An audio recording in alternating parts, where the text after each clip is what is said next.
Olá, estamos aqui novamente, hoje para conversar com vocês sobre um dos primeiros aspectos que precisam ser levados em consideração para que a família cumpra o seu papel. Hoje nós vamos conversar sobre o diálogo dentro do espaço familiar EA2.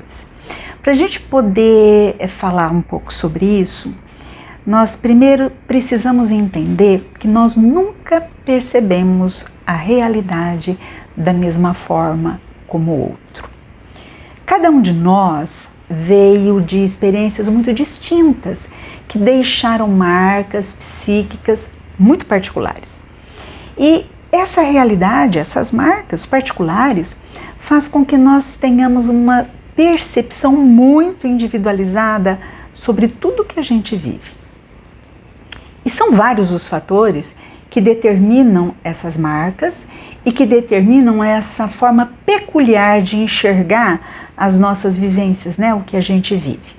Então, por exemplo, o sexo biológico que você tem, o contexto socioeconômico onde você está inserido, contexto religioso, a cultura, as possibilidades ou não do aprendizado cognitivo, o período de vida que você está vivenciando, que você está passando. São situações que podem dar um certo tom, uma certa coloração muito particular a nível da percepção do que é vivido. Quando a gente pode entender isso, quando a gente pode entender que levar em consideração que quase sempre que eu estou falando não está sendo entendido da forma como eu gostaria que estivesse sendo, eu abro o espaço para a acomodação necessária para que o diálogo produtivo possa se estabelecer. Quando a gente pensa, por exemplo, em relação às questões das encarnações anteriores, vamos imaginar que eu tenha vivenciado em uma existência anterior uma situação, sei lá, por exemplo, de tortura física, um exemplo, né? E que aquilo tenha sido assim vivenciado de uma forma muito complicada, né? E que eu tenho aquelas marcas psíquicas ainda registradas, porque eu ainda não consegui elaborar tudo aquilo. Então, pode ser que nessa existência, quando alguém se aproxime de mim, por exemplo, um abraço, eu, num primeiro momento, tenho a reação de defesa. Aí depois a cabeça tem que entrar, epa, peraí, é amigo, né? Aí eu posso me aproximar. Então, a forma como as vivências e marcas das minhas existências anteriores se fazem, né, me dão uma forma muito peculiar e particular de entendimento. Se eu tive vivências, por exemplo, de bullying, vivências de isolamento social, eu posso trazer dificuldades sociais nessa existência e enxergar situações que o outro que não tem de um jeito muito ímpar. Se eu, por exemplo, vivenciei um abandono muito sério, né, um abandono afetivo, eu posso nessa existência ter uma percepção mais persecutória em relação às situações, em relação à minha dupla, sempre ficar com a sensação de que você é abandonada, mesmo não tendo questões externas que justifiquem isso. Bom, então, as questões reencarnatórias imprimem uma característica ímpar a tudo isso. Uma outra situação, a questão da sexualidade. Por exemplo, uma mulher tem um jogo hormonal completamente diferente que um homem, né? Vai discutir com uma mulher em TPM, né? O que normalmente fora daquela situação vocês conseguiriam chegar a um acordo, né?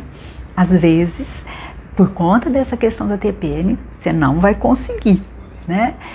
As questões culturais, para uma determinada cultura, certa questão é aceitável, outra não. As questões religiosas, para determinada religião, por exemplo, é aceitável bigamia, né? Para nossa cultura e religião, não. Então, são situações que vão dando ao indivíduo um jeito muito ímpar. É como se fosse uma tela e através dessa tela ele enxerga. Eu chamo isso de filtro afetivo. É através dessa tela que eu enxergo. Eu tenho um filtro, você tem um, todo mundo, cada um tem o seu. Não existe a possibilidade da gente ter o mesmo. Então, poder levar em consideração essa diferença é o primeiro passo para que eu possa ter de verdade um diálogo. Quando eu abro essa possibilidade, quando eu abro a possibilidade para entender que as coisas são diferentes, as coisas são distintas, né? Eu não me melindro tanto. Eu vou dar um exemplo que eu sempre dou, né? Por exemplo, você imagina uma Nisei que se apaixona por um italiano, né? E no primeiro domingo ele chama ela, depois de um tempo de relacionamento, ele a chama para ir comer a macarronada da nona. Chega lá aquela italianada falando alto, gesticulando, né? Entram ali numa pequena discussão, que não é discussão, é normal, tá? Mas ela com certeza, se vem daquela cultura mais fechada, mais contida, vai se assustar com tudo aquilo. Talvez ela saia de lá com a sensação de que foi desrespeitada, que as pessoas são muito grosseiras, né? Ao contrário, no próximo domingo ele vai na casa da Batian. Chega lá, o pai da moça cumprimenta ela assim, nem estende a mão, né? Talvez ele saia de lá com a sensação de que foi rejeitado, né? De que não gostaram dele. Então, o casal precisa se propor a alinhar essas percepções. O italiano vai ter que chegar para ela e falar assim, mas calma, o dia que for briga eu te explico como é que é aquilo. Nossa, eles te adoraram. É o jeito que eles têm de expressar afeto. E ela, nossa querido, papai fez assim ao invés de fazer assim. Assim é porque ele gostou demais de você. Então, quase sempre uma dupla precisa estar promovendo esses alinhamentos dessas percepções. Por conta de todos esses fatores que eu levantei. O casal que não leva isso em compreensão, em consideração, raramente se alinha, raramente consegue abrir espaço para diálogos produtivos.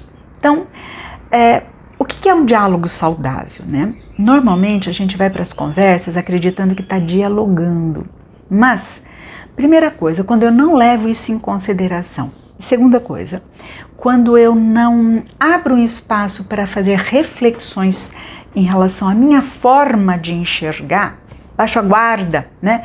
Quando eu não abro espaço para a reforma íntima, para o autoconhecimento, quase sempre eu vou para as conversas com o intuito do convencimento, acreditando que estou dialogando. Então, para mim, diálogo é me fazer ser aceito. Para mim, diálogo é eu convencer o outro. Isso não é um diálogo, isso é um monólogo. Boa parte das vezes, nós não vivenciamos diálogos nas nossas trocas a dois. Nós vivenciamos monólogos.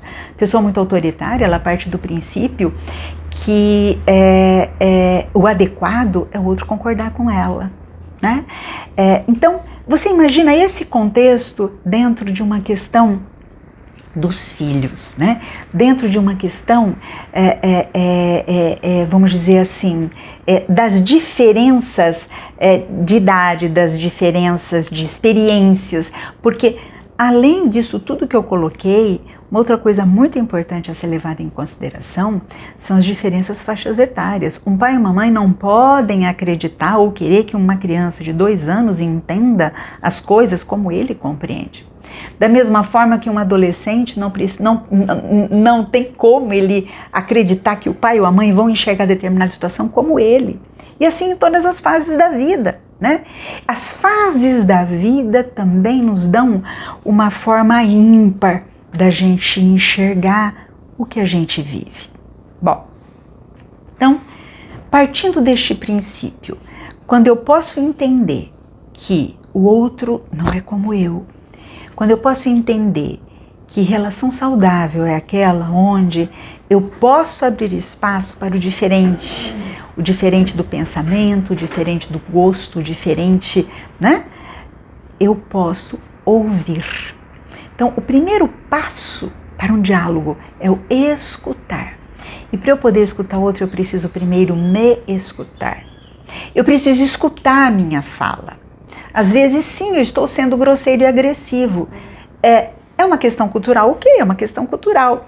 Mas o outro que vem de uma questão, uma situação de mais delicadeza, né? Mesmo ele compreendendo que aquilo não é uma agressão, às vezes a sensação é de uma agressão. Então, acomodem as situações. Tente falar mais ameno, eu falo assim, adoça a fala, coloca o melzinho na boca, né?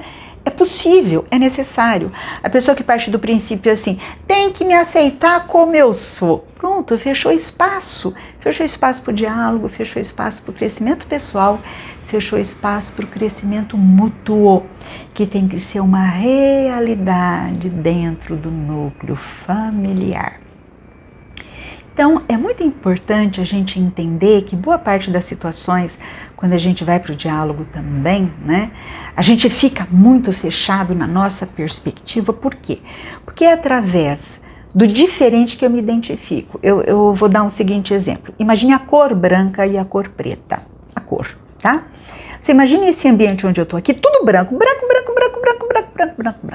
Eu inteirinha branca, a cadeira inteira branca, tudo branco. Tá tudo igual. O outro que convive comigo também é tudo. Nossa, é tudo igual.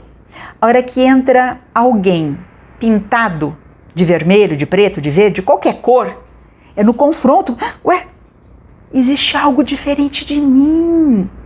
É neste confronto que eu começo a me identificar. Então, quando eu me confronto na relação a dois com o outro, eu posso perceber que existe um outro jeito de lidar com aquela situação. E quando eu não abro espaço para o processo de reconhecimento interno, eu posso levantar a defesa e negar aquele diferente. Essa é a base de todo preconceito, tá? É o tanto que eu não consigo me identificar no confronto com o outro. É a base de todo preconceito. Então nós precisamos respeitar o diferente em todos os aspectos. E esse exercício começa dentro do núcleo familiar. Começa dentro do núcleo familiar quando eu posso entender que eu preciso dialogar e não monologar. Quando eu posso entender que o outro não pensa como eu, que o outro não tem a mesma experiência que eu. Quando eu posso levar em consideração a importância de promover diálogos, de aproximar essas percepções com meu parceiro, com a minha parceira e com os meus filhos, nas mais variadas fases de desenvolvimento dos mesmos. Então, queridos, fica hoje essa mensagem, né? Como que você lida dentro do seu ambiente familiar com as conversas, com as trocas? Como você fica, como você lida quando você é contrariado? Quando alguém diz que não pensa como você? Como você lida? Quando você percebe dentro do núcleo familiar um objetivo diferente do seu, um desejo diferente do seu. Exercitar o respeito ao diferente começa dentro do núcleo familiar, com respeito às ideias, aos gostos, às percepções diferenciadas que cada um dentro daquele núcleo vai ter.